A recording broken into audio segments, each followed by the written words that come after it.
Dans un rapport trimestriel, on apprend que Rio Tinto subit à hauteur de 408 millions de dollars les tarifs douaniers sur l'aluminium. Les tarifs qui sont passés de 0 pour le Canada à 25 puis à 50 au cours des 6 derniers mois, bien que les tarifs ont coûté à Rio Tinto plus de 300 millions de dollars américains. Donc, c'est une grosse somme, mais dans les faits, quand on regarde ça de plus près, ils ont pu aller compenser une partie de ça à travers une prime du Midwest qu'on a en Amérique du Nord. Bon, pour comprendre la prime Midwest, il faut s'y attarder un petit peu plus longtemps. Dans le marché mondial de l'aluminium, il y a un prix qui est fixé à la Banque de Londres. Et pour convenir aux particularités du marché nord-américain, il y a une prime qui est ajoutée, donc la prime Midwest, qui vient s'ajuster aux réalités nord-américaines. Cependant, lorsque les tarifs ont augmenté jusqu'à 50 eh bien, la prime, elle, n'a pas suivi, ce qui a donc rajouté de la pression sur le marché.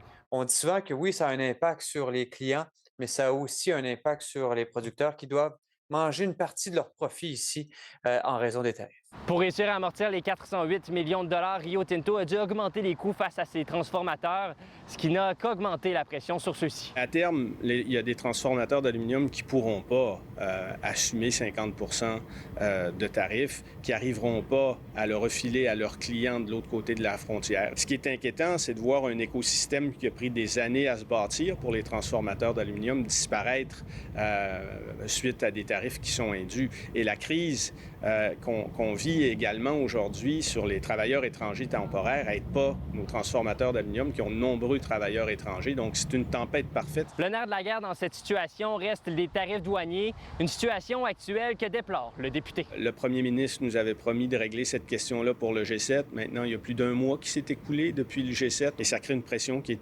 totalement indue sur le premier secteur d'activité économique de la région et un des principaux secteurs d'activité économique du Québec qui est le secteur de l'aluminium. Rio Tinto n'a pas voulu commenter la situation. Reste maintenant que c'est les consommateurs qui, au bout de la ligne, finissent par payer. À Saguenay, Louis-Mathieu Corneau pour Nouveau Info.